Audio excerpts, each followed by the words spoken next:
I'm going to call to order the Assembly Public Works and Facilities Committee Town Hall Work Session on Juneau North Douglas Crossing. Madam Director Kester, would you just please note the roll? Yeah, noted. Thank you. And then Ms. Hale, would you be able to read the land acknowledgement for us? Thank you, Mr. Chair. We would like to acknowledge that the city and borough of Juneau is on Tlingit land and wish to honor the indigenous people of this land. For more than 10,000 years, Alaska Native people have been and continue to be integral to the well-being of our community. We are grateful to be in this place, a part of this community, and to honor the culture, traditions, and resilience of the Tlingit people. Gloshish. Thank you, Ms. Hale. So we're here tonight to take public testimony and to give a brief presentation about the North Douglas Crossing. We have a little bit of information from the Planning and Environmental Linkage Study project that has been extended. Director Kester is going to share with us what CBJ's next steps could be. And then we're going to take public testimony. It looks like I'm going to try and do 3 minutes. If depending on the final number, we may go down to 2 minutes. So Director Kester, do we, that's our agenda. Do we have somebody who can speak to the Planning Environmental Linkage Study? Thank you, Chair Bryson. I'd like to introduce Steve Noble, who's with Dow Engineering. He's going to go over a brief summary. I know many of you have been engaged in this project, and I appreciate that, but this really is your opportunity to speak directly to CBJ Assembly. I'd also like to introduce other members of the project team. I have Alec Vinacek right here. He's a CBJ project manager. Irene Gallion in the back is with CBJ Planning. And I know we have Marie Heidelman with DOT online. So with that, I'm gonna tee it over to you, Steve. Go ahead and hit the button and begin. Sounds good. Actually, Marie Heidemann is going to start us off. So there she is. Can you all hear me and see me? Yes. Yes. Great. Outstanding. Okay. Yeah. So I'm going to kick us off. We have just a brief presentation to go over the Planning and Environmental Linkages Study and the current status of the study. Next slide, please. First, this is just a reminder of the project team. This project is a partnership between Alaska DOT and the City and Borough of Juneau, and the Dow company is our consultant that's helping to deliver the project. For DOT, I'm Marie Heidemann, I'm the project manager, and Christy Gentleman with the environmental section and Greg Lockwood with the design section are both on the team. For CBJ, we have Alec and Irene, which I understand are both in the room today. And on the Dow team, we have Steve Noble, who is in the room and will be presenting with me. And then Renee Whitesell, our Pell Study Lead, and Nina Keller, the Transportation Environmental Planner. Next slide. This is our schedule. We've been working on this project for a year now. I think we're right around that 1 year mark. So a year ago, we had come out and had some public meetings where we were developing the kind of the themes and the purpose and need for the project and collecting some of the baseline data, working on the environmental setting and that just baseline data collection effort. Over the summer, we started to identify potential crossing alternative locations that we would like to study and also worked on the screening criteria. In the fall, we also had a couple pop-up listening sessions, and I think Steve will talk a little bit more about some of the different public involvement we've done, but those listening sessions were a really great opportunity to reach out to the public, and they kind of marked a pivotal point where we started getting a lot more attention and eyes on the project and gaining more feedback. So that was really great. And over the winter, we have taken all of the ideas that we heard for potential locations that we should study, and we've refined them into 8 preliminary alternatives, which we'll give more detail to during this presentation. And we've also completed the screening criteria, which will be used to analyze those preliminary alternatives and make final recommendations. The final recommendations will be presented to the public this summer. As part of the final Pell study, we'll put out a draft with our final recommendations and then have another opportunity for the public to engage and provide feedback. Next slide, please. And this is the purpose and need for the project, which has been finalized. The purpose of the Juneau Douglas North Crossing Pell Study is to identify ways to improve the connection between Douglas Island and Juneau. The secondary purposes are to identify ways to improve transportation for non-motorized users and reduce transportation-related energy consumption. This purpose is aligned with the needs for alternate access and transportation infrastructure resiliency and to decrease traffic pressure on Douglas Island Bridge and its intersections. Purpose and need is entirely transportation focused. It's a transportation purpose and need. We have heard many other additional goals and just items that the public and stakeholders want to make sure we consider as we move the study forward. So we have these additional goals, which are also incorporated in our study as we work toward the recommended alternatives. These include an improved connection to North and West Douglas through additional traffic capacity to support the development of housing and economic development opportunities, enhancing and protecting public health and safety of travelers and the communities. And then that the transportation improvements should avoid, minimize, and mitigate impacts to both the environment and the residential areas. And that the transportation improvements should maintain the visual, cultural, and scenic identity of Juneau and Douglas Island. So the screening criteria is set up to take into consideration all of these items, the purpose, need, and the additional goals. And we'll cover that a little bit more as this presentation moves forward. Next slide. These are the 8 preliminary alternatives that we're studying, and I'm going to use this slide to go ahead and transfer to Steve, and he'll talk a little bit more about the alternatives and where we are with them. Thank you, Marie. This project has a long history, and one of the great things about the PEL process is that we actually come into the process with a really a blank slate. And for those of you who were involved in our first public meetings, you know that we really started with a knowledge of what had been done previously, but really starting over, evaluating the alternatives. And this graphic illustrates the alternatives that kind of fell out of that extensive public involvement process that has been occurring over the last year.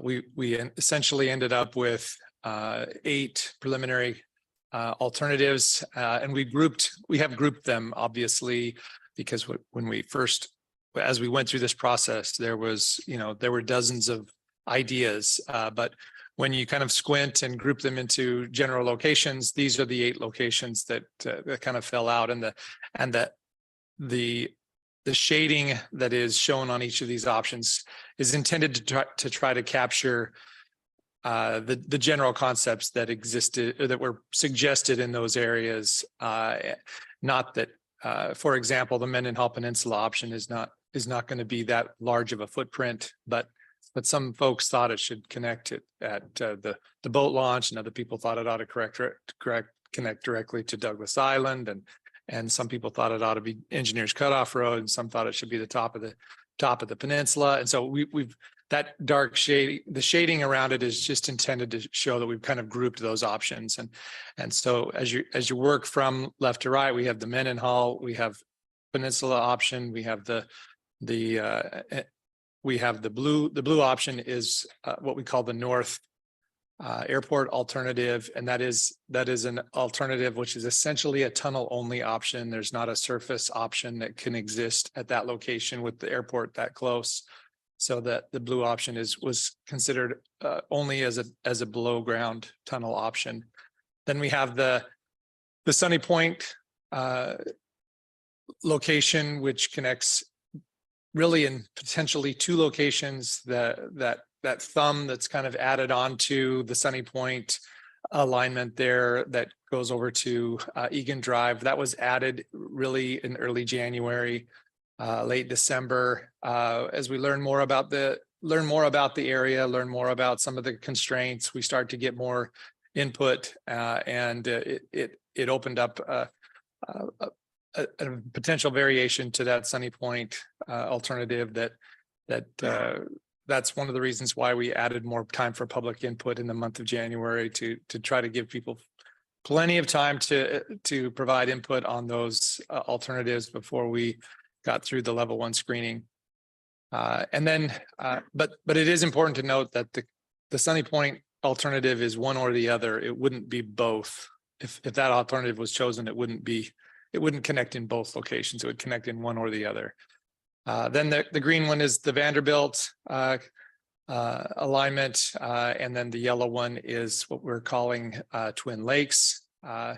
And then the orange one connects in at Salmon Creek, next to the hospital there. And then the red one or orange, the colors start getting a little running together there, but that's the Eagle Creek alternative. And then there's the last one is essentially just building an expansion to the existing bridge or a parallel bridge next to the existing location. And you can see that there's also a green line on the Douglas side of the alignment, and not a lot of effort, to be honest with you, has been put into where that is intended to indicate what has been suggested a lot over the last year, which is that if an alarmment does happen, that there needs to be some improvements on the Douglas side, and specifically with a bench road of some sort that would help to take some of that pressure off of Douglas Highway itself. And so that's what that green line is intended to be. But it would be a separate project, but we are making sure we take it into consideration with whichever alignment gets chosen. But again, really just don't pay too much attention to where that's drawn. It's just very, very conceptual in nature. Next.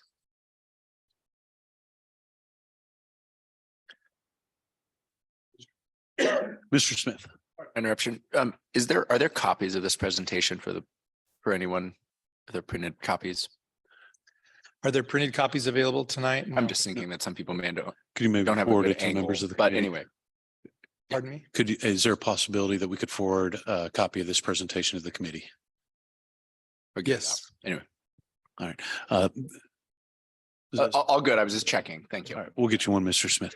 Mr. Noble, please continue.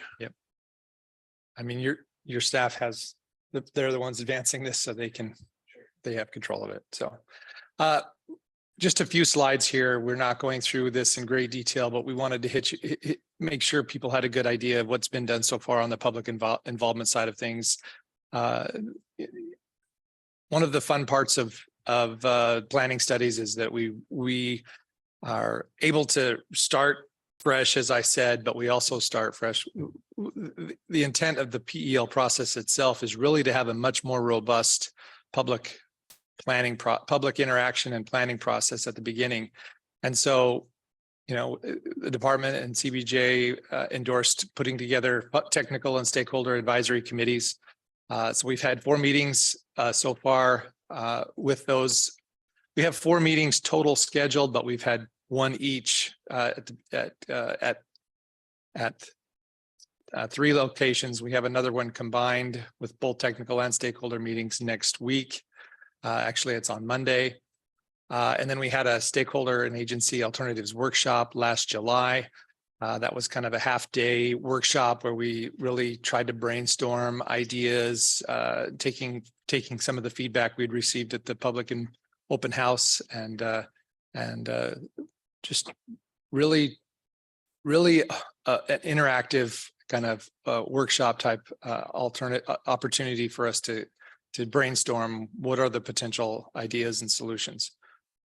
So then we've had public meetings. We had a virtual open house in May of 2022, and then, like Marie said, we had this idea that instead of putting on a meeting and waiting for you to come to us, we thought, well, we'll bring it to you. And so we took our show on the road and went up to Eagle Crest on a Saturday where we had a beautiful day, and we went to Safeway, and we got a lot of feedback in that time, and like Marie said, it really started to get the word out. And then we had another in-person public open house in December, and then we have public open house number 3 scheduled for this summer.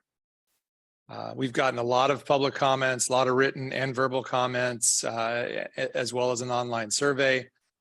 We've actually had more than 1,000 responses to the online survey, which I can tell you that is as a percentage of the Juneau population, that is a very tremendous outpouring of input.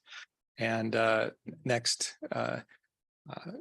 and really impressive that we're able to get that kind of input so far. And then we had several small groups meetings. We've had meetings with the North Douglas Neighborhood Association, Bonnie Bray Neighborhood Association, the Chamber of Commerce, the Mendenhall Wetland Study Group, the Audubon Society, the Rotary Club, and several state and local representatives, as well as a lot of residents, just one-on-one meetings or small group meetings. And then we've also tried to have one-on-one meetings with each of the agencies that might have regulatory or some otherwise some sort of approvals with regards to the path moving forward to get their input. Next.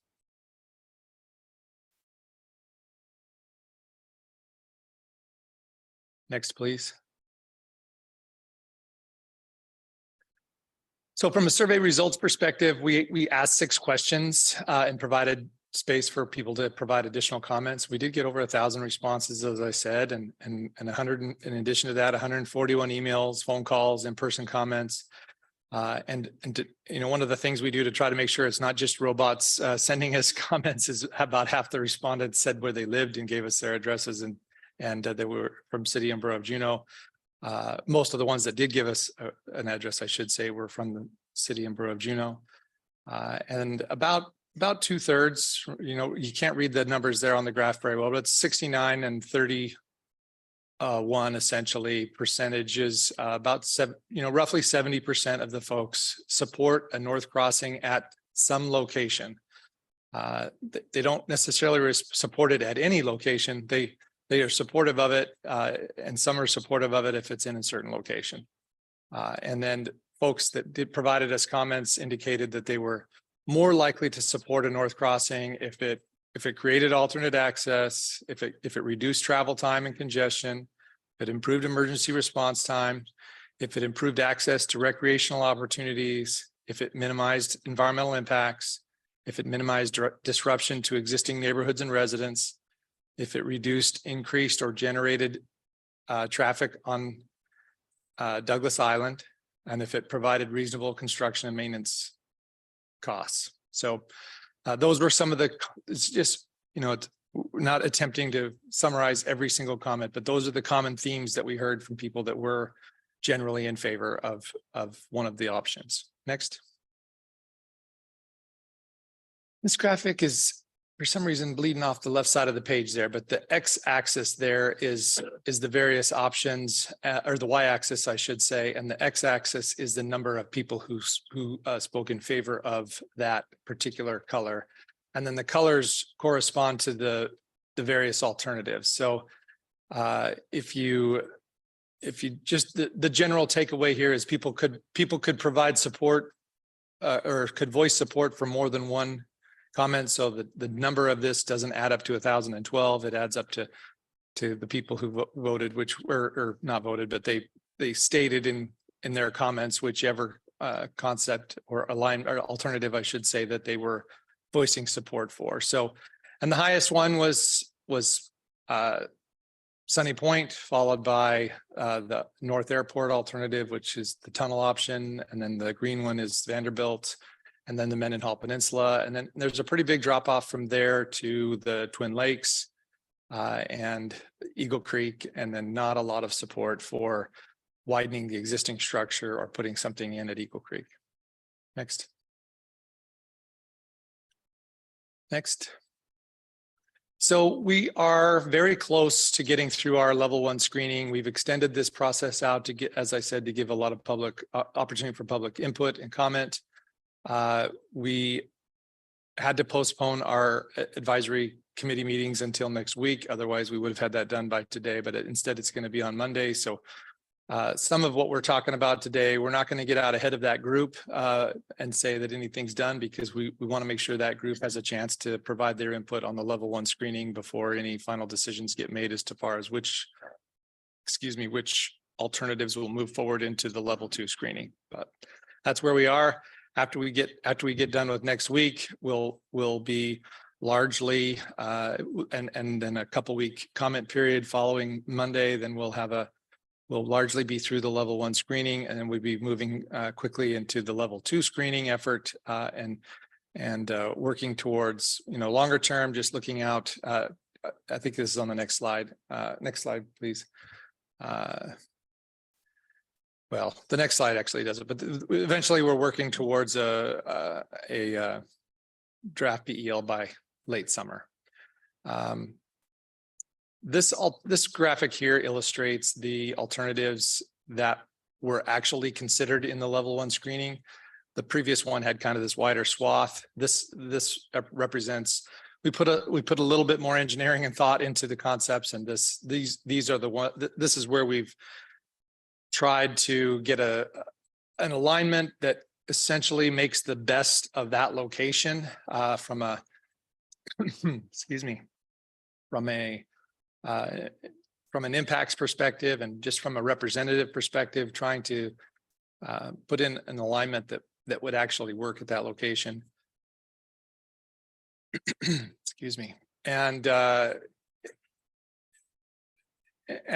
as I said, we don't want to get too far out in front of the folks that are participating in our advisory committees, but in general, what we're seeing as a result of the level 1 screening is that the alternatives that are west of the airport are they're much more, they have higher impacts, they're higher cost, and they're less feasible than the options that are east of the airport. And then as you work your way further to the south, the options that get closer to the existing bridge, they perform more and more poorly against the project purpose and need.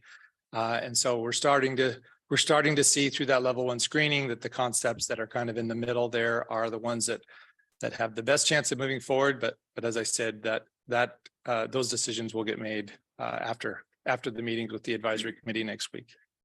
Next. So where are we? We're kind of moving towards that last bullet there in the what's next. We're getting our alternative screening results. We'll work through the level 2 screening is a lot more detailed. We'll actually generate AutoCAD plan and profile of what those might look like at a very concept level.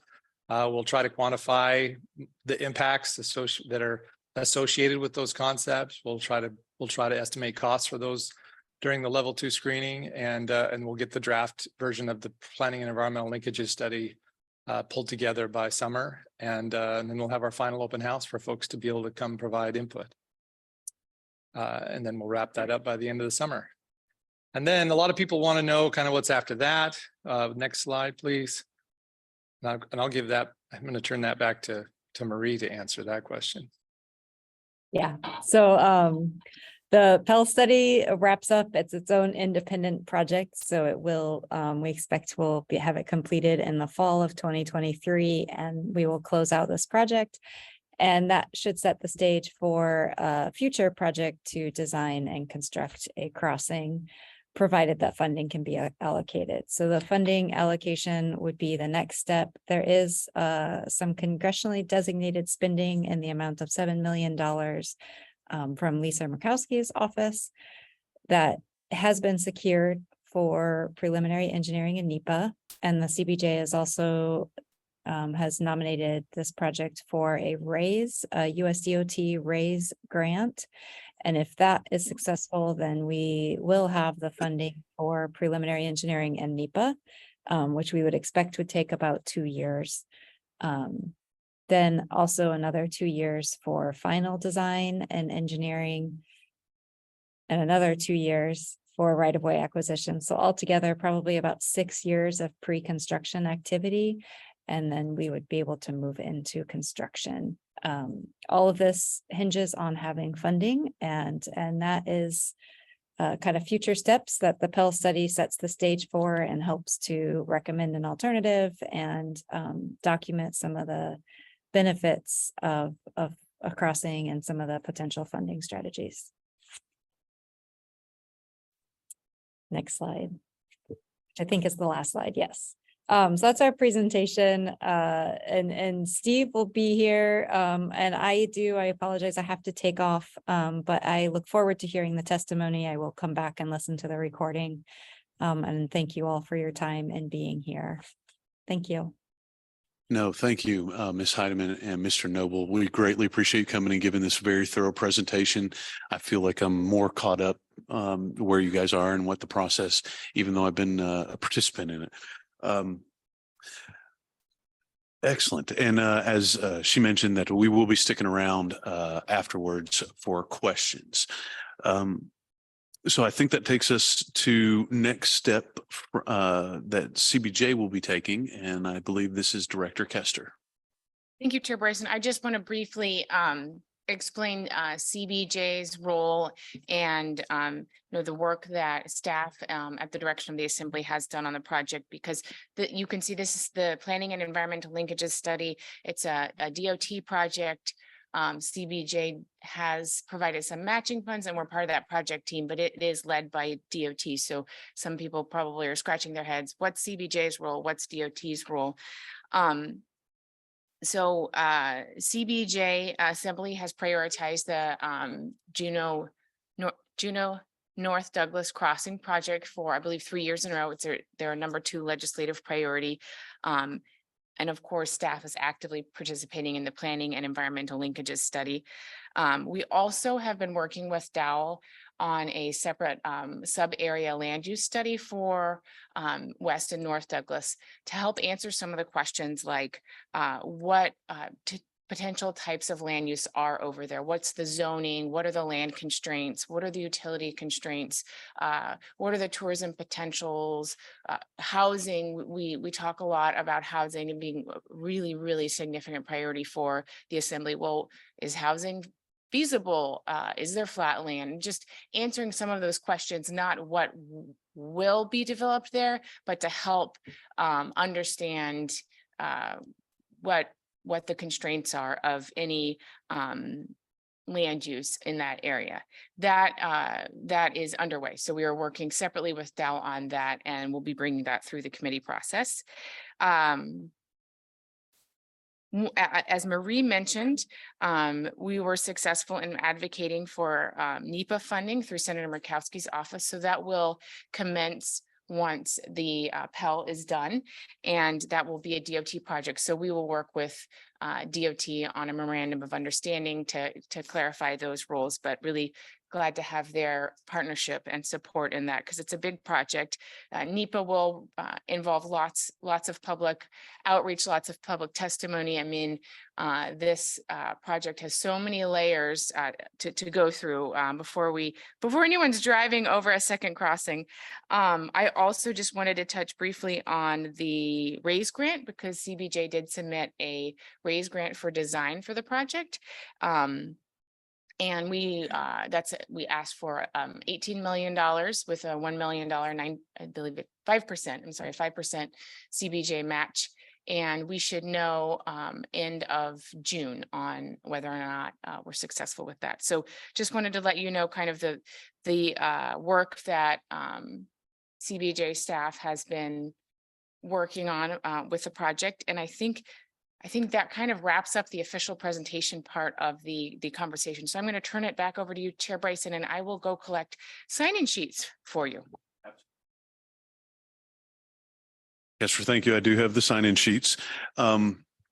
So again, we're not going to do questions, but we are going to stick around afterwards. So if you do have some questions, hopefully we'll be able to get those answered afterwards. I really want to say thank you to everybody sitting here. This is the largest audience that we've had in the Assembly in years, right? And to see the community's participation in this very significant project for the city of Juneau, I just greatly appreciate everybody taking the time this evening to come and testify.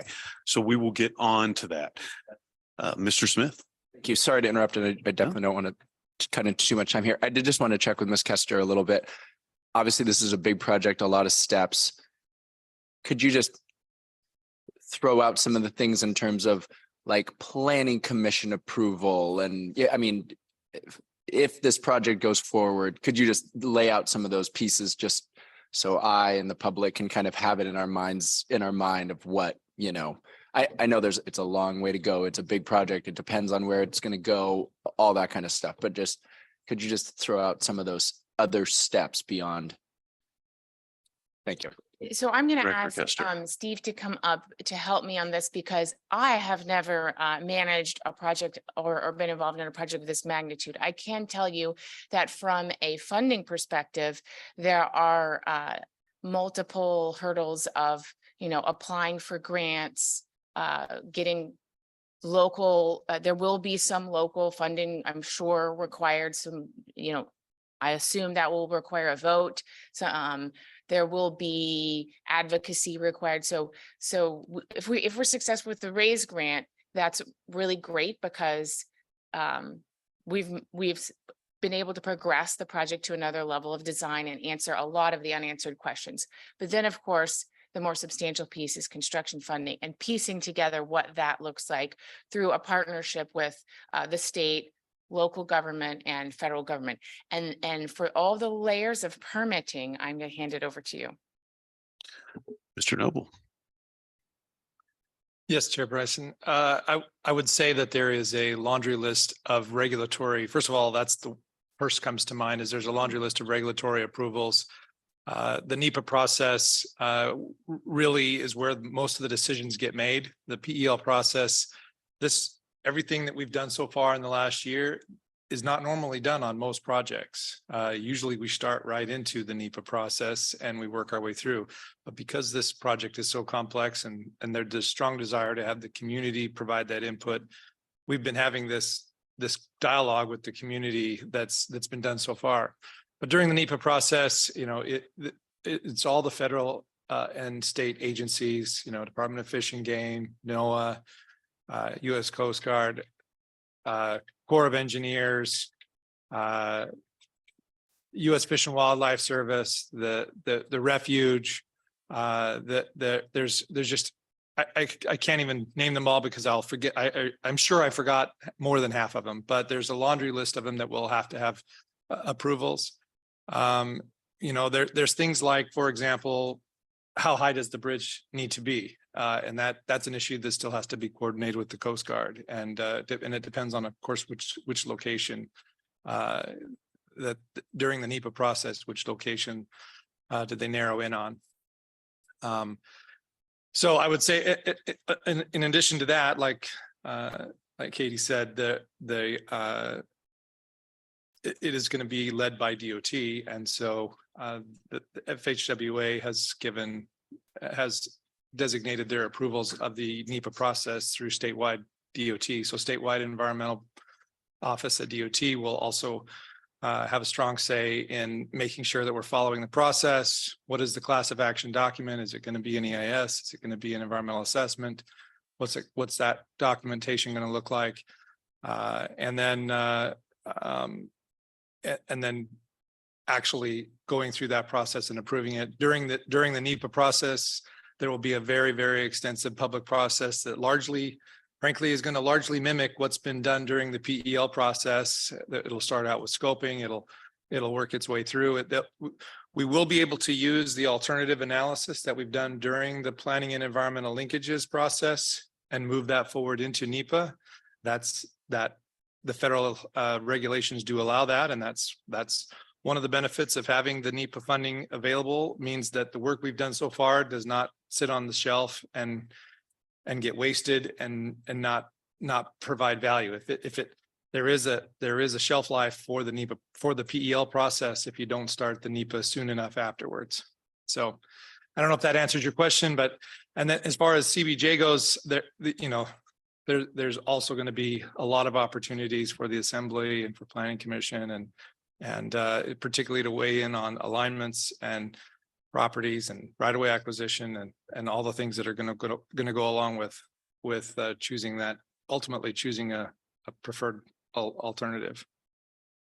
Thank you, Mr. Noble. Satisfied, Mr. Smith? Any additional questions from the committee? All right. Well, again, Mr. Noble, thank you for coming up and answering that. I heard 6 years worth of meetings, Mr. Smith. That was all right. So first up, we're going to have Mike Stanley Dave Hanna, you are on deck. So if you want to be making your way up here. If you would state your name and the area of town you live in, and then you have 3 minutes. Please.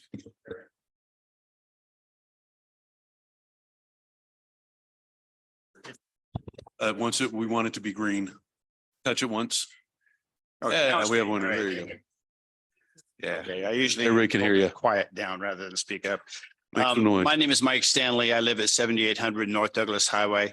I'm appearing today on behalf of the Second Crossing Committee of the North Douglas Neighborhood Association. I'm the chairman of that committee. Our committee has been actively involved in both the 2004 to 2007 process that culminated in the Scheinberg report and the HDR scoping report. And we've been actively involved in the PEL process as one of the stakeholder groups. We provided you some documents, I think, last spring about our previous involvement. And the only thing I will say about that is that we conducted a survey back then of North Douglas neighborhood residents, and people were split on one, whether there should be a crossing, and two, where it should be located. So as an association, we're not taking a position on those facts. What we do, however, we have some very strong concerns, since we're really the only residential neighborhood. Well, Sunny Point is a possibility, but wherever it falls on North Douglas side, it's going to go through our neighborhood. And so we have some very strong concerns about that. One of the things we've really been pushing for over 20 years is an area planning process for North Douglas, like you've done for Lemon Creek and West Juneau. There's a lot of things happening on North Douglas beyond just this crossing. You've got the boat launch, you've got the gondola, you've got questions about commercialization of the Pioneer Road, other things, other tourism related things. And it's all happening just kind of willy-nilly. There needs to be a planning process. And I'm actually, I hear what Ms. Gester said about a land use planning study that's being conducted with Dow. Is the public going to be involved in that? We haven't been invited to be part of that process. We're the neighborhood out there. We should be consulted about these things, these decisions being made, about what's feasible for our neighborhood. We live there. We can tell you what we think is feasible or not. And I would hope that maybe at some point we can be brought into that process. But again, we need an area planning process, not just related to the crossing, but for everything. And to some extent, a lot of what this PL study is premature, we think, because there may be things that come out of a planning process that would inform a decision about where a crossing should be located. Questions about, well, is development on West Douglas Island going to be affordable? Is it realistic to think you're going to have much development out there? That might inform where you would put a crossing. The other big issue for us is traffic. Now, we were gratified to see that Dowell did at least pencil in the bench road. Not that, again, we have a split of opinion among our residents, among our neighborhood residents about whether there should be a bench road or not. More favor it than don't. But at the very least, it needs to be considered, because the North Douglas Highway, as it currently exists, is unsafe and is well beyond the capacity of the kind of traffic that you're going to see if this crossing is built. Mr. Stanley, thank you for your testimony. Okay, thank you. Mr. Hanna, and on deck is Frank Rue, if you be ready after this. Mr. Hanna, if you state your name and part of town you live in, and you have 3 minutes, you may begin. Thank you, Mr. Chair. Dave Hanna, 11495 Mendenhall Loop Road. I'm here to speak in favor of the project, and for a different reason than most people would think. The fact is I think almost everybody in this town realizes the changing demographics and the changing economic position of this community. And I think most of them understand how a project like this would benefit the community if we wanted to grow and be a community where young people can raise families, where we can have adequate housing, and maybe change where some commercial areas are and take things out of downtown. So in my mind, the people that are against this fall into two camps, and that's one camp of people that don't want the town to grow. They just want it to wither away. And the other camp is folks that think that the trade-off with this project is too big a price to pay for what we would gain. And it's those folks I'd like to talk to, because the reality is the wetlands have been so impacted, both naturally by isostatic rebound, where we appear to be losing the estuarine wetlands faster than they're naturally replenishing themselves, but the impacts to all the streams that feed the wetlands has been enormous over the years. Some of them intentional, some of them not intentional. And the truth of the matter is, we may never have the opportunity to mitigate those impacts unless we have a project like this that can come up with enough mitigation money. And it will take a tremendous amount of mitigation money to actually mitigate those impacts. And this project could provide that. This could give us the tools to actually clean up those streams, change some of those impacts that the airport has had on Jordan Creek, where they've almost killed it. We could make Duck Creek become a stormwater filter, a natural filter for all that wetlands down there where all the prey fish are rearing down there. Montana Creek is impacted because of the fish that come out of Montana Creek come down and they rear for a year down in the wetlands down there. East Creek, Vanderbilt Creek, Schweitzer Creek, Lemon Creek, they've all been impacted by development. And the price for fixing those things is so tremendous. In my mind, I don't see it ever happening unless we have a big driver like this. So I just hope people can look at this not in the view of this is an environmental catastrophe, but from the viewpoint of this is a huge opportunity to maybe reclaim what we lost. Thank you. Thank you, Mr. Hannah. All right, that brings us to Frank Rue on deck. Krista Garrett. Mr. Rue, thank you for coming this evening. If you would state your name and the area of town you live in, you have 3 minutes. You may begin. Great, thank you. My name is Frank Rue. I live at 7083 Hendrickson Road in Juneau here. And thanks for giving me a few minutes to give you my thoughts about the second crossing. My basic point, and I'll start with my recommendation first and I'll explain why, is I think the scope of the study needs to be expanded to include two crucial pieces. Number one, an analysis of the capacity of North Douglas Highway to accommodate traffic that will be expected not only within the various second crossing options, but also hope for development of East, West, and North Douglas. And I mentioned East, and I'll say why in a minute. Second, I think in addition to what's the capacity of North Douglas Highway, we need to look at an analysis of the benefits of a bench road from the current bridge to west, the Douglas Pioneer Road, or out to the end, or wherever you think, you want to end it. But we need to know how that bench road could work and help with where we want to go. I think you might find that the combination of a bench road and a second crossing at Salmon Creek or in that area will provide the most cost-effective, and cost is going to be a big deal, access and development benefits that have the least negative impacts on the state game refuge. By looking at the benefits of a bench road starting at or near the existing bridge, you will be able to determine if a bench road will spur development of the private land on what I'll call East Douglas Island from the existing bridge at Bonnie Bray. I was on the Planning Commission when we rezoned the private land basically from the existing bridge to Bonnie Bray from D3 to D18. The comp plan called for increasing zoning density when the sewer went in, and we hoped that the higher density would inspire development of not only more, but more affordable housing on all those lands that are, just west of the new bridge or the existing bridge. I've not seen anything happen. There's been some clearing and a little bit of work on those properties.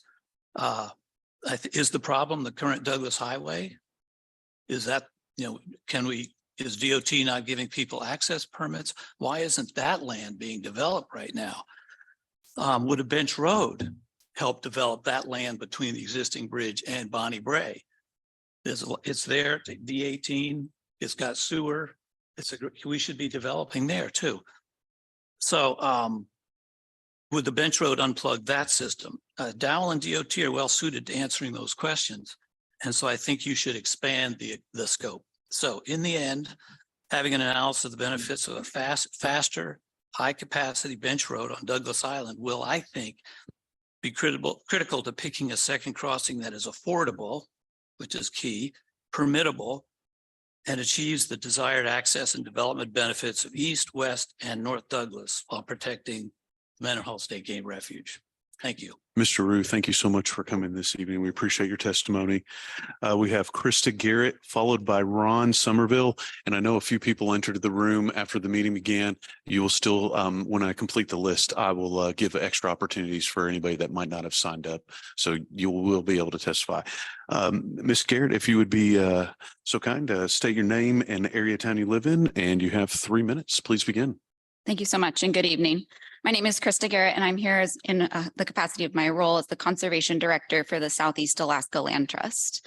The Land Trust has been actively participating in the PEL study as a member of the Technical Advisory Committee, as we are a landowner of properties adjacent to the refuge, as well as a compensatory mitigation sponsor with the U.S. Army Corps of Engineers. The Land Trust has been working for 25 years to conserve private wetland properties adjacent to the refuge to ensure the integrity of the refuge's boundaries, and we now have 22 conservation parcels adjacent to the refuge. We own most of these parcels and hold conservation easements or deed restrictions on the others. The majority of the conservation properties are mitigation sites that were established to provide compensatory mitigation for refuge wetlands that were developed during the airport's expansion project in 2009, as agreed to by CBJ, the Army Corps, and the Land Trust at that time. As stewards of these conservation properties and mitigation sites, it is our legal responsibility to protect both the financial investment in our conservation holdings and the unique character of the lands we steward. Several of the preliminary alternatives currently proposed cross directly through mitigation sites. The Land Trust welcomes necessary development for the community of Juneau, and it is something we help facilitate through our mitigation program. However, we believe that the refuge is not a suitable location for any second crossing. It is an important bird area, critical habitat for birds, salmon, and other species, a favorite recreation destination, and a place of significance for the tribes of Southeast Alaska. There is no compelling rationale to fragment and harm these community resources, as the PEL study has already identified crossing locations outside of the refuge's boundaries that would satisfy the study's identified purpose and need. The Southeast Alaska Land Trust urges CBJ and the PEL study to focus on alternatives that ensure the protection of the Land Trust's private conservation lands and mitigation sites, as well as the refuge. The crossing locations that we believe are suitable as preferred alternatives to be advanced by the study include Salmon Creek, Eagle Creek, and downtown. With careful design, the Mendenhall Peninsula alternative may also be constructed without adverse impacts to the refuge. A no-build alternative should also be evaluated, which we understand is not part of the PEL study at this time. Thank you so much for your time this evening. I appreciate it. Ms. Garrett, thank you so very much for coming tonight. We have Ron Somerville, followed by Alex Worthmeyer. I hope I said that correctly. Mr. Somerville, you have 3 minutes. You may begin. Thank you. My name is Ron Somerville. I live in Egan Street in the Valley, and I'm representing the territorial sportsmen, the Mendenhall Wetlands Study Group, which has been mentioned here, Juneau Shooting Sports Foundation. I've been working together and I'm representing them at the various meetings that are being held by the Dow Group.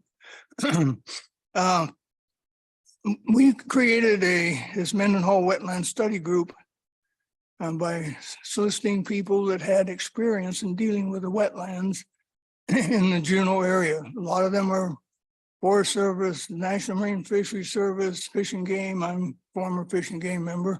So we've had some experience in dealing with this and the second crossing. I personally have been involved in every second crossing and debate that has occurred here. I'm going to give you a little different approach. This survey that was recently conducted, well, let me back up. All of these groups do not oppose a second crossing. I want to make that clear. The board of the territorial sportsmen met and discussed it at length, and we talked about a variety of the proposals that were being presented by the Dow Group in this process. And the real question is, where is it going to go? I'm suggesting if the Dow Group had put the refuge on the map, which we asked at the very first meeting, why isn't the refuge shown on there? I'm not proposing anything, but the main issue is it's legislatively created. it has a number of regulatory legislative impediments to crossing the boundaries. I mean, I'm not saying it's impossible, but it is very difficult. Plus, it was one of the big issues in the last crossing proposal from Sunny Point that resulted in its demise. One of the reasons I think is you spend millions of dollars on Eagle Crest, and here you have for nothing. You don't have to do anything. Leave it like it is. Try to improve it. The public loves the wetlands areas, various places to go hiking, hunting, a variety of things. You don't have to put a dime forward for it. You can put a crossing off of the refuge in such a way that you meet all of the goals, not as good as some people would like to have, cutting 5 or 10 minutes off a trip to Eagle Crest. But you could select an area. You won't develop a huge portion of your population opposed to what you're doing. Thank you very much.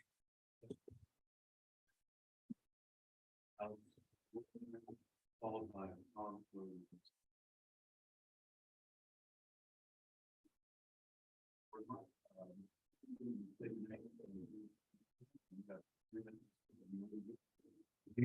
My name's Alex Wertheimer. I live at 17200 Andrinoff Drive. I want to thank you for the opportunity to comment on the North Crossing preliminary alternatives. There's been very sparse information provided on each alternative, which makes it difficult to review them. However, there are some general characteristics that can be used to prioritize which one should go forward for further consideration. The primary need identified for the crossing is alternate access and infrastructure resiliency. All of the alternatives meet these needs in some fashion, except perhaps for the downtown. But there is a gradient to how well they meet the emergency access concern, especially in terms of medical transport. The two alternatives northwest of the airport would not improve transport times for the vast majority of Douglas residents and would greatly increase transport time for this population if the current crossing was compromised. Of the alternative southeast of the airport, the Salmon Creek crossing stands out as the best alternative to provide reduced transport and response time with it places you right at the intersection with the hospital. Another goal of the project is to avoid, minimize, and mitigate impacts to the environment and maintain the visual, cultural, and scenic identity of Juneau and Douglas Island. It is difficult to overstate the ecological, environmental, and scenic importance of the wetlands encompassed by the study area. The state of Alaska recognized this importance by establishing the Mineral Estate Game Refuge. The incremental destruction and sectioning of the wetlands that has occurred over the past century emphasizes the need for choosing a crossing alternative that has minimal impact on the integrity of the refuge and the ecosystem functions of the wetlands. The best way to maintain the integrity of the refuge is to keep the crossing out of the refuge. In accordance with AS 16.20.034, the Mendenhall Wetland State Management Plan specifies that the use for a public transportation corridor is allowed only if there is significant public need for the corridor, which cannot be reasonably met off refuge. Salmon Creek is the best option to minimize impacts to the refuge and associated wetlands while meeting the needs identified for the project. Salmon Creek has the advantage of an existing interchange and, as previously noted, provides the best emergency access. I recognize that other goals, reducing travel time to Eagle Crest and increasing access to North Douglas and that every mile south decreases the advantage of the crossing for these goals. But these outcomes are a reasonable trade-off for the benefits of maintaining the integrity of the refuge. Finally, I note improved access to North Douglas for expanded commercial and residential must be done in conjunction with planning for the North Douglas Bench Road to accommodate increased traffic flow, no matter where the crossing itself is located. Thank you. Thank you, Mr. Wertheimer. We have Tom Williams followed by Wayne Coogan. Mr. Williams, good evening. If you would state your name and area town that you live in, and you have 3 minutes, you may begin. Thank you, Mr. Chairman. My name is Tom Williams. I live at 3170 Fritz Cove Road and here in town. I've been a resident here for 46 years, and I'm greatly encouraged during that entire time. I think this is one of the most opportunistic projects for the development and the long-term health of the CBJ. And I think it's important that we move forward. I was glad to see that the Assembly appropriated matching funds for the Pell study. I'm glad to see that the city is moving, has acquired additional funds. I think this is a very, very important project. I think it does a number of things, and I think that's been covered, but obviously it's to ensure the emergency services, to relieve significant congestion associated with the existing bridge, allow DOT to close the bridge and still do work on the bridge if once it's complete. But I think it also has the opportunity for increased housing development opportunities on Douglas Island, increased recreational opportunities on Douglas Island, increased employment opportunities throughout the CBJ, improved tourism opportunities, and improve CBJ's ability to attract new businesses and government agencies such as the Coast Guard if we can develop enough housing and other necessary things. And potentially, if there's a development out on North Douglas, say for a freight forwarding facilities to relieve a significant traffic congestion issue in downtown Juneau. But I think the concerns of a lot of folks relative to the wetlands can really be solved by my preference, and my analysis says that even though it's the most expensive route, and that that's the Mendenhall Peninsula route. And while the airport has expressed some concerns that it might interfere with the navigation tools out there, there's a road that crosses right through them right now. And I think more than that, it avoids the wetlands issue, which a lot of people are going to have a lot of problems with. It does connect to North Douglas as opposed to the four options that are closest to town. And I'm glad to see that the survey said that those were the least popular options. And the Salmon Creek on down were the least popular options. When I did an analysis several years ago when this came up, and my conclusion with my analysis was that the Vanderbilt Hill was a good option, and I still think it has potential. I don't think the one that goes right by the airport is good, because I don't think subterranean approach is going to be at all cost effective and necessarily just a good approach. But the Mendenhall Peninsula does offer, it stays out of the wetlands. While it's the most expensive, it would offer opportunities for land development, housing development right now as the road was built on either side of the road, much akin to the what we did out on Lena. Mr. Williams, thank you for Thank you very testifying much. tonight and coming. We have Mr. Wayne Coogan, followed by Philip Hallenberg. Mr. Coogan, thank you for coming this evening. If you would state your name and area of town that you live in, and you have 3 minutes, you may begin, sir. Hawk Bay. Or for the record, I have to say Wayne Coogan. All right. So I guess to adjust some of the stuff that we're hearing here tonight, I would ask myself, how is it? Okay, people are concerned about more traffic on North Douglas. I mean, I guess we're trying to decide as a city where the city wants to stand on this. So I'm here to try and help you. I want to throw some thoughts down just for you guys to digest. But somebody's thinking about problems with traffic on North Douglas. If we went to the Mendenhall Peninsula, like Mr. Williams suggests, it seems to me it would be incredible to think that the traffic on North Douglas would get worse. It should get better because you're diverting it out to the further reaches of North Douglas.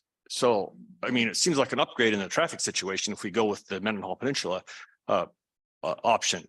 Now, as far as someone talking about the wetlands, yeah, these are always common concerns that we all have. I hear that there's a group that buys wetlands and preserves it. And maybe they allow it to be enhanced somehow here and there incidentally. But Mr. Hanna's suggestion that we take the money from this project, mitigation money, and use it, we can actually, if we choose the right option, we can actually have a net gain of wetland enhancement here. We can actually increase the square footage of wetlands out there with that money. I don't see how preserving wetlands doesn't increase anything, it just preserves what you have, right? And what we have, from what we understand, may be disappearing to a degree due to glacial rebound. So to preserve the situation, at least in equilibrium, would seem that we would want to maybe take some action with money, which is not easy to find except for projects like this. So I think those are brilliant ideas. I would take to heart every concern that everybody has that they're laying down. But I do believe that as a community, we can come together and address the key economic issues here, because our economy here in Juneau is struggling. You know, the Mendenhall, to repeat Mr. Williams, the Mendenhall Peninsula option is the only one that gives opportunity for additional housing within the project itself, up the center of Mendenhall Peninsula. None of the other projects do that. None of the other options do that. So, and that would be, like he says, similar to the Lena project out there. There's just a lot of, I think there's a lot of positive benefits that can come out of this thing. And I don't think that the environmental concerns are well grounded. I believe that they can be addressed if we work together and find the best way forward. And I thank you for the opportunity. Thank you for coming this evening, Mr. Coogan. We appreciate your testimony. Philip Pallenberg, please. Thank you. Your Honor, if you would state your name and area of town, and you have 3 minutes, you may begin, sir. My name is Philip Pallenberg. I live at 8830 North Douglas Highway. I would want to note at the outset, referred to me as Your Honor, I appreciate that. I am retired, speaking here only on my own behalf. I've been involved in the North Douglas Neighborhood Association committee process, but I'm not speaking on their behalf, only on my own behalf. Not here to testify for or against a second crossing. I did want to make some comments about some of the proposed routes. I know there's some sentiment in favor of Sunny Point to Hendrickson Point route. I actually live on Hendrickson Point, although I didn't know until this process that it was called Hendrickson Point. That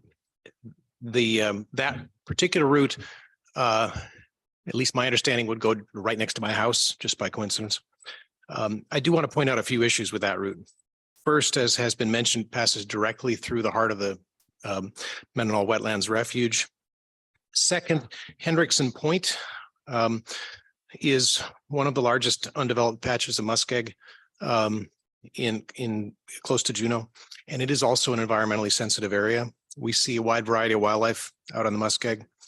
And the city land, at least my understanding is the city land on Hendrickson Point that has been, the route would pass over, has been designated for conservation, although I'm not sure of its current status.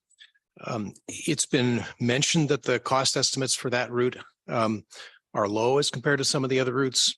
But I would point out that it's my belief, at least, that they're low due to a mistaken assumption that the road can be built through the refuge on an embankment fill. And I think it's unlikely that could be done through a wildlife refuge or a game refuge. And at least it's my belief that an elevated bridge would be required, which would dramatically increase the cost. I would suggest that anybody who wants a second crossing to actually be built should support a route outside the refuge, such as Salmon Creek. Would note that Salmon Creek and some of the other routes meet all of the stated needs and purposes for the project. Selecting a route through the refuge will result in environmental issues and legal challenges. State statute was mentioned, which I think poses a substantial obstacle to building it through the refuge. And I think that would jeopardize the chances of this actually being built.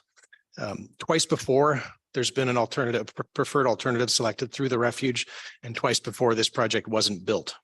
And I think selecting a preferred alternative again that goes through the refuge would be making the same mistake a third time. And I don't think that makes any sense. So would urge serious consideration of routes outside the refuge. Thank you for your time. Mr. Pallenberg, thank you very much for coming and testifying this evening. That completes the list. May I get a volunteer? Go ahead and raise your hands, and we'll, ma'am, if you want to go ahead and call up, and sir, if you want to come in, we can maybe start a small line here. Ma'am, go ahead.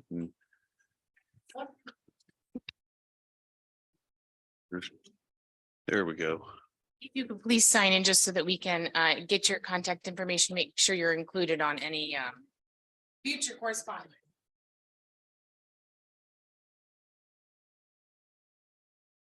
Excellent. We'll give just a moment, and then you will have an opportunity to write your name down in there, and we can let this line clear out. You're welcome to sit. I'll call another opportunity for people to come up in.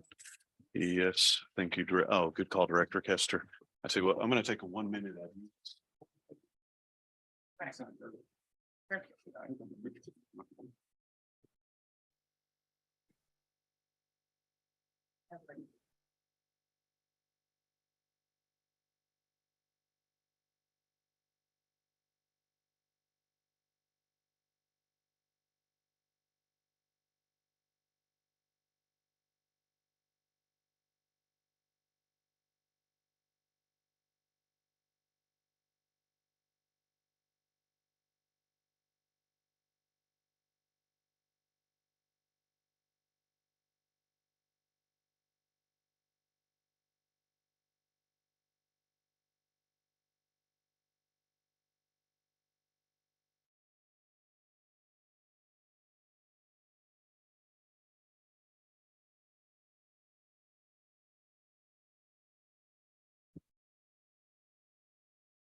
Want to take this moment to sign up, that'll make things move more quickly, and we can make sure we have everybody's contact information for follow-up. And if you want to sign the sheet and be on our follow-up list, but not provide public testimony, please do that too. All right. Call the meeting back to order, and we're doing a sign-up sheet. So ma'am, if you would state your name and area town for the record, and you have 3 minutes and you may begin. For the record, my name is Linnea Osborne of 6430 North Douglas Highway. I'm not represented by any of the associations here. I'm speaking for my own family. We actually have provided written feedback through the process. We support the Sunny Point location. And, you know, we've been observing the process. I mean, my husband's family has resided at this property since the early 60s. So they've been, you know, we've been watching the process and watching other opportunities fail. So it is our sincere hope that this process does stay in scope and does proceed as needed. We support it for the safety purposes. And we chose Sunny Point because it's closer to a fire department that way, as well as close proximity to the hospital areas where you can get an ambulance. We also have observed over the years where other emergency equipment, other issues have happened, you know, that prevented us to make it to Douglas Island or from Douglas Island to get back over to the mainland, as well as others. They've had to bring equipment from the troopers for emergencies. They've had to run all the way from the valley out to town, back out to address emergencies out in North Douglas, not just the police and the hospitals, but troopers, you know, for recovery and emergency issues, people going through ice and that. There's been times when, you know, in my earlier days, I couldn't even get pick up my daughter from Raleigh on time because I was stuck in a traffic jam and couldn't access the bridge because of accidents. I wasn't alone, but it happens. Ambulances couldn't even get across if someone had to, you know, to be there. All of us probably remember the Christmas Eve jam when they were doing road construction and no one could get across or either direction. So we really would like, you know, it is necessary, it is needed. And I recognize that there are other options being explored, a secondary road in Douglas. That would be great, but that second access is critical. When the bridge was recently hit by a barge, here again, it's another reminder. What are we going to do? And yes, there's a lot of building happening in Douglas. It's been expanding, and that's good. We are a growing town, and I know that there's a net in and out, but safety is our biggest concern. Environmental is our second option. Yes, it reduces emissions. We do business out in the valley, and there's a lot of folks that come across and they help increase the traffic on Douglas Island. It's hard to get out of our driveways in the winter and sometimes in the summer. I walk the highway daily. I used to walk it with my dog. I have buses going by and heavy traffic, but so this is necessary. And I just want to add one other thing. We're used to the wildlife refuge. A bridge out there would actually increase our enjoyment and opportunities to ride bikes, maybe with the creative bridge to enjoy bird watching in a little different locale. So Ms. Hawthorne, thank you for coming and testifying today. All right, next up, I believe we have Mr. Callaway, and I'll take that sign-up sheet if you don't mind. Thank you. Mr. Callaway, if you would introduce. Yeah, hi, yourself. my name's Roger Callaway. I live at 10835 Glacier Highway. I'd like to speak in favor of the project. I think it's needed for access. Creates better access for our community. Our present infrastructure is aged. And as this lady was just speaking, we need it for the security and safety of creating additional access in case an emergency takes place. I'd also like to say that we're at a unique point in time when various troughs of funding are going to be available for this project. And it's only going to happen now. So for that reason, I think it's more than any, I'm speaking in favor of the project. Thank you. Thank you, Mr. Callaway. We do appreciate you. What Mr. Callaway was referring to is that federal money has been allocated for this project, state resources and city resources. All three governments have contributed to this initial stage of this project. Mr. Leidy, if you would be kind enough to state your name and area of town you live in for the record, you have 3 minutes and you may begin, sir. Thank you. Bill Leedy, 227 Gastineau downtown. I've been enjoying participating in planning meetings like this for all 52 years I've been here. And there's always the problem of context. We've got to look at the big enough picture rather than focusing on this wonderful little map. And so the friends at Community Development Department designed a custom map for me and had it printed just so we could look at it this evening. If we're talking about accessing North Douglas, we need to think of all of North Douglas, and it's a huge area. And there's all this land on the far side owned by private and public interests. I haven't heard explicitly, Mr. Noble, in the documents that we've seen so far, that the one rationale may be access to the land on the far side of Douglas. And once we deliver people to Douglas, I'm trying to think positively now about these second crossing options. We don't want them to have to drive all the way around the far end of Douglas to get to that land. And therefore, once we get them to the island, if it's especially one of the options closer to town, by drawing on the map, you discover that if you had a tunnel that went straight through Douglas Island over to the far side where the choice land is, south facing, that would eliminate the travel and would go right under Eagle Crest. So an elevator to Eagle Crest would eliminate all that traffic too. Bit of a stretch, but we have to think in bigger context and stretch now because the context has to include the whole community of Juneau, the whole Alaska, USA, and the Earth, and in the context of climate change. And that's going to do several things. As Dave Hanna pointed out, isostatic rebound is going to lift the land and dry out the wetlands. Rapid sea level rise is going to catch up to that. So we need another graphic in the report showing how those two effects intersect with each other. Now, isostatic rebound will lift the land. We're on an elevator here. And we suddenly become very attractive to people who are being forced to abandon their underwater, literally real estate in coastal areas and are looking for a new place to live. We will become a refuge for people from elsewhere in the country and maybe even the world because of our isostatic rebound, allowing people to escape. The other aspect, we certainly want to avoid the embodied energy of a whole bunch of vehicles transporting people to the far end of the island and the energy by which to operate them. So if we imagine that Juneau someday may have a population of 100,000 people, now we need to look at the entire energy infrastructure by which the whole system of the community operates. So we have a lot larger things to look at. And here's one way to begin. Some design charrettes, maybe with people around the table. Mr. Leidy, unfortunately, that is your time.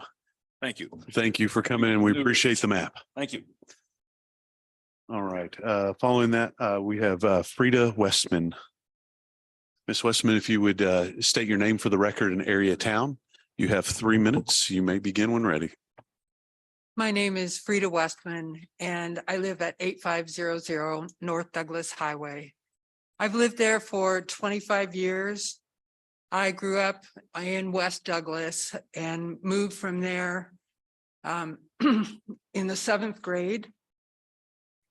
In around 1970, after we moved, we lived in a house at Sunny Point. DOT had right of way for that property, and my family moved into a trailer in Sprucewood Trailer Park. And I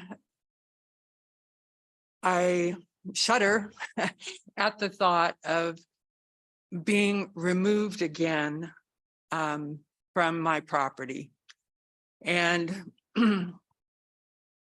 it was to be equitable property to move to, and living close to the wetlands and moving to a trailer park was not. We were renting the home we were in. I don't know what compensation the owner of that house received. My husband and I built our home, and we spent several years looking at properties, and we settled on this property. Very peaceful, serene, beautiful. And that's where we wanted to finish raising our family and stay put. And I would like to continue to do that. But that's not the only reason why I'm here tonight. It is to also talk about the process that is being followed for this PEL, that this is the most robust meeting I've been to for this process. There has not been a way to hear what other people are thinking or talking about. There's just been people providing information and maybe one-on-one conversations or small groups. And so, yeah, I think there are many ways that people take in information and provide information. And I think more ways should be used for that.